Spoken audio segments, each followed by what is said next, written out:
سب سے پہلے غیر ضروری طور پر فراڈ اشتہاروں کی مدد سے پاکستان سے باہر جانے والوں کا ذکر تو میانمار میں آن لائن فراڈ سینٹرز کے خلاف مقامی فوج نے کریک ڈاؤن کیا 38 پاکستانیوں سمیت سینکڑوں غیر ملکی رہا کرا لیے۔ تھائی آرمی نے میانمار سرحد عبور کرتے ہوئے 38 پاکستانیوں کو ریسکیو کیا اور انہیں بینکاک کے ایک امیگریشن سینٹر منتقل کر دیا گیا۔ گرفتار افراد کو مرحلہ وار ڈیپورٹ کیا جائے گا۔ تھائی حکومت نے پاکستان کو خط میں کہا کہ میانمار میں 60 مزید پاکستانی بھی شیلٹر ہاؤس میں موجود ہیں جو فراڈ سینٹر سے نکل کر پہنچے تھے۔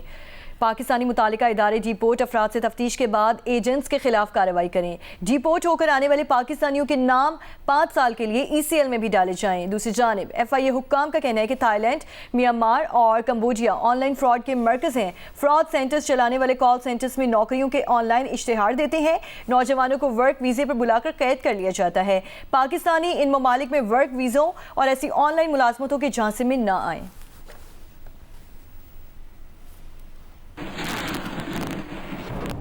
نائب وزیر اعظم اسحاق ڈار کا کہنا ہے کہ مئی میں پاک بھارت جنگ بھی خطرناک ثابت ہو سکتی تھی۔ بھارت نے یک طرفہ طور پر سنتاس معاہدہ معطل کرنے کا اعلان کیا۔ مسئلہ کشمیر کے حل کے نہ ہونے سے خطے کے امن کو خطرات لاحق ہیں۔ دنیا میں سلگتے تنازعات عالمی امن کے لیے خطرہ ہیں۔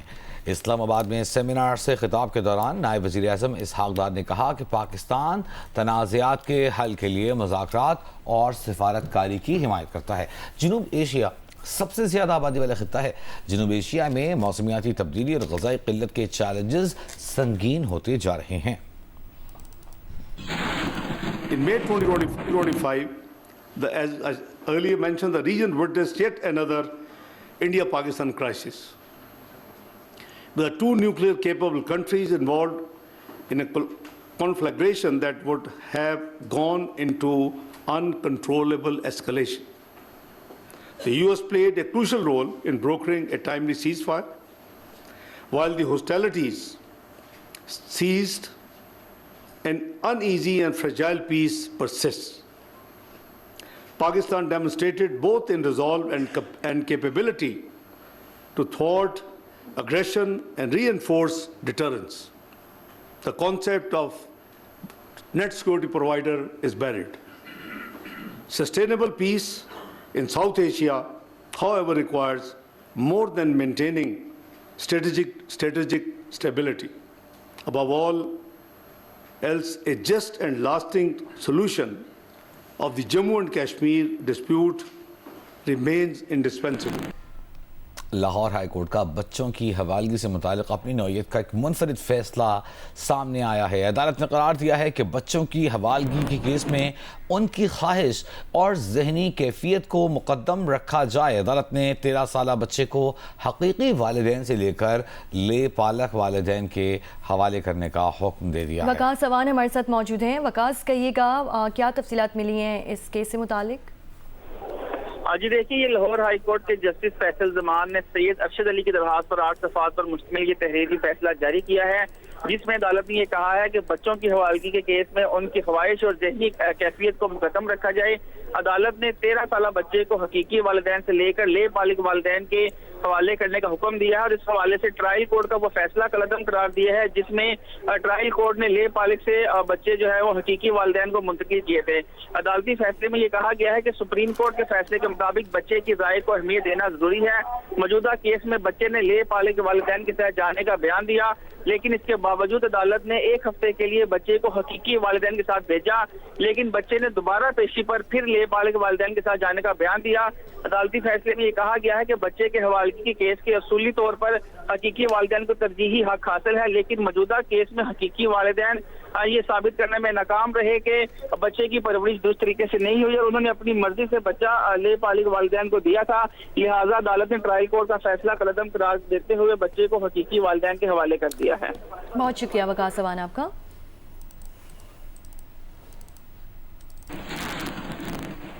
اتوار کی شب کراچی کے علاقے نیپا چورنگی کے قریب کھلے مین ہول میں گر کر جاں بحق ہونے والے بچے کی سی سی ٹی وی ویڈیو منظر عام پر آ چکی ہے، لیکن اب تک اس واقعے کے ذمہ داروں کا تعین نہ ہو سکا۔ 30 نومبر کو گلشن اقبال کے علاقے میں نیپا چورنگی کے قریب کھلے مین ہول میں گر کر بچہ جاں بحق ہو گیا تھا۔ ویڈیو آپ کے سامنے اسکرین پر ہے۔ بچے کو سپر سٹور سے نکل کر ماں کے آگے آگے چلتے دیکھا جا سکتا ہے۔ سی سی ٹی وی ویڈیو میں ابراہیم والدہ سے آگے چل رہا تھا، والد موٹر سائیکل انلاک کر رہے تھے، اس دوران بچہ وہاں کھلے مین ہول میں جا گرا۔ یہ مناظر آپ نے دیکھے۔ واقعے کے وقت والدہ کمسن ابراہیم کے پیچھے تھی، قریبی موٹر سائیکل سوار ایک اور شخص کو بھی دیکھا جا سکتا ہے۔ ویڈیو میں واقعے کے وقت والدہ کو چیخ پکارتے اور وہاں موجود لوگوں کو جمع ہوتے دیکھا جا سکتا ہے۔ کمسن ابراہیم کی لاش 15 گھنٹے بعد اس مقام سے خاصی دور ایک کچرا چننے والے بچے کو ملی تھی۔ اس دل دہلانے والے واقعے کے ذکر کی بات آگے بڑھتے ہیں۔ وزیر اعلیٰ پنجاب مریم نواز نے وزیر اعلیٰ پنجاب اعزازیہ کارڈ برائے امام مسجد کی منظوری دے دی ہے۔ 1 جنوری سے ادائیگی ہوگی، پہلی مرتبہ پے آرڈرز جاری کیے جائیں گے، جبکہ فروری تک اعزازیہ کارڈ کے اجرا کی ڈیڈ لائن بھی مقرر کر دی گئی ہے۔ وزیر اعلیٰ نے غیر قانونی طور پر مقیم افغانوں کے خلاف آپریشن مسلسل جاری رکھنے کا حکم بھی دے دیا۔ یہ رپورٹ دیکھیں۔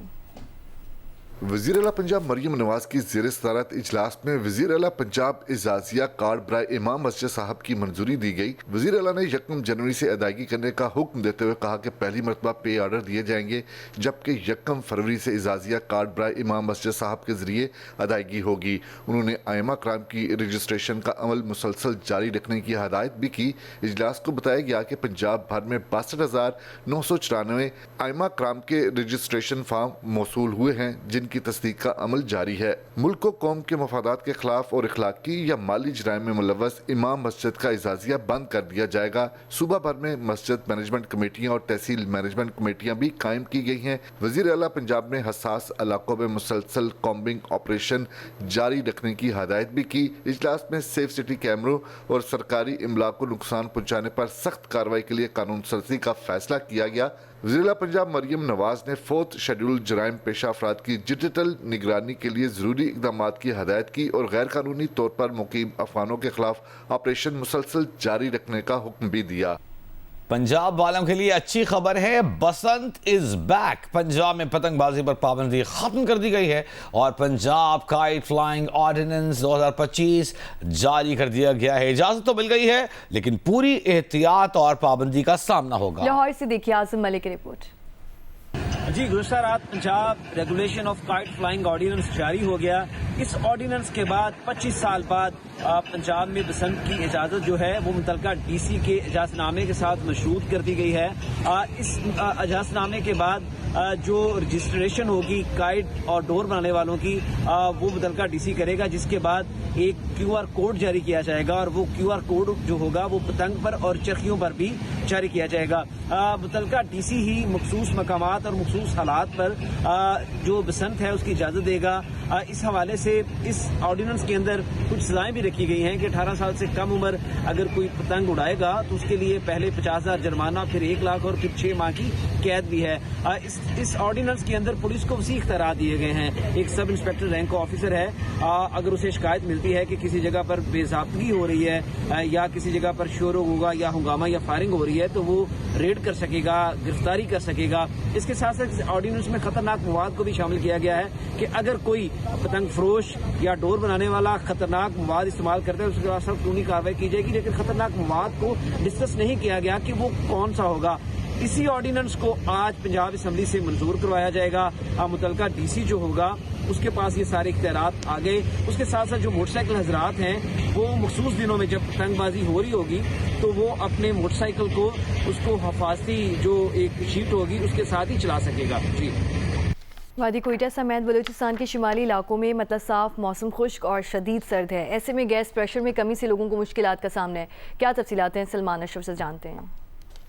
وادی کوئٹہ اور گدرا میں مطلع صاف، موسم خشک اور شدید سرد ہے، جبکہ مغربی بلوچستان جو شمالی اضلاع ہے جس میں پشین، قلعہ سیف اللہ، مسلم باغ، کان میں ترزئی، لرلائی اور حسن ملی کا علاقے شامل ہیں۔ اس کے علاوہ وادی زیارت اور کلات میں موسم شدید سرد ہے اور درجہ حرارت جو آج صبح ریکارڈ کیا گیا ہے کم سے کم درجہ حرارت اس میں وادی کوئٹہ میں -6 ڈگری سینٹی گریڈ، جبکہ کلات اور وادی زیارت میں -7 ڈگری سینٹی گریڈ ریکارڈ کیا گیا ہے۔ محکمہ موسمیات کے مطابق آئندہ 24 گھنٹوں کے دوران صبح کے بیشتر اضلاع میں موسم خشک اور شدید سرد رہنے کا امکان ظاہر کیا گیا ہے۔ بالخصوص صبح اور شام کے اوقات میں جو شمالی اضلاع ہیں وہاں پہ موسم انتہائی سرد ہو جائے گا۔ اس سرد موسم کے ساتھ کوئٹہ کے شہریوں کو سوئی گیس پریشر میں کمی شکایات کا مسئلہ درپیش ہے اور انہوں نے حکومت سے مطالبہ کیا ہے کہ سخت سردی کے موسم میں سوئی گیس کا مسئلہ ترجیحی بنیادوں پر حل کیا جائے۔ جی ڈیرہ اسماعیل خان میں دہشت گردوں کی فائرنگ سے ASI سمیت 3 پولیس اہلکار شہید ہو گئے ہیں۔ پولیس ترجمان کے مطابق موبائل پر پنیالہ کے علاقے میں حملہ کیا گیا۔ دہشت گردوں نے سڑک پر IED نصب کر رکھی تھی۔ پولیس موبائل جیسے ہی پہنچی تو IED دھماکہ ہو گیا۔ دھماکے کے بعد دہشت گردوں نے پولیس اہلکاروں کو فائرنگ کا بھی نشانہ بنایا اور فرار ہو گئے۔ ترجمان پولیس کے مطابق علاقے کی ناکہ بندی کر کے سرچ آپریشن شروع کر دیا گیا ہے۔ شہید اہلکاروں کی لاشیں GHQ منتقل کر دی گئی ہیں۔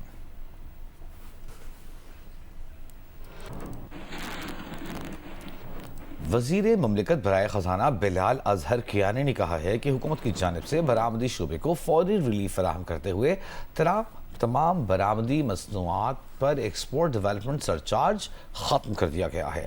وزیر اعظم شہباز شریف کی ہدایت پر نوٹیفیکیشن جاری کر دیا گیا، جبکہ فیصلے سے برآمد کنندگان کو عالمی منڈی میں بھی اپنی مصنوعات کے لیے سازگار ماحول فراہم ہوگا۔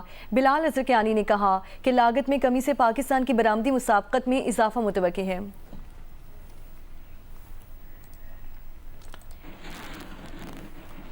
پاکستان ٹیلی کمیونیکیشن اتھارٹی کا بتانا ہے کہ غیر قانونی URLs اور غیر اخلاقی مواد پھیلانے والی ویب سائٹس کو بلاک کیا جا رہا ہے۔ دہشت گرد، جرائم پیشہ، شدت پسند افراد خود کو چھپانے کے لیے غیر رجسٹرڈ VPNs استعمال کرتے ہیں۔ غیر رجسٹرڈ VPN سے حملوں کی منصوبہ بندی اور غیر قانونی سرگرمیاں چلائی جا رہی ہیں۔ PTA کا کہنا ہے کہ گمراہ کن مواد کا پھیلاؤ غیر رجسٹرڈ VPNs کے ذریعے آسانی سے ممکن ہے۔ VPN کی مفت سروس در حقیقت پرائیویسی کی قیمت پر چلتی ہے۔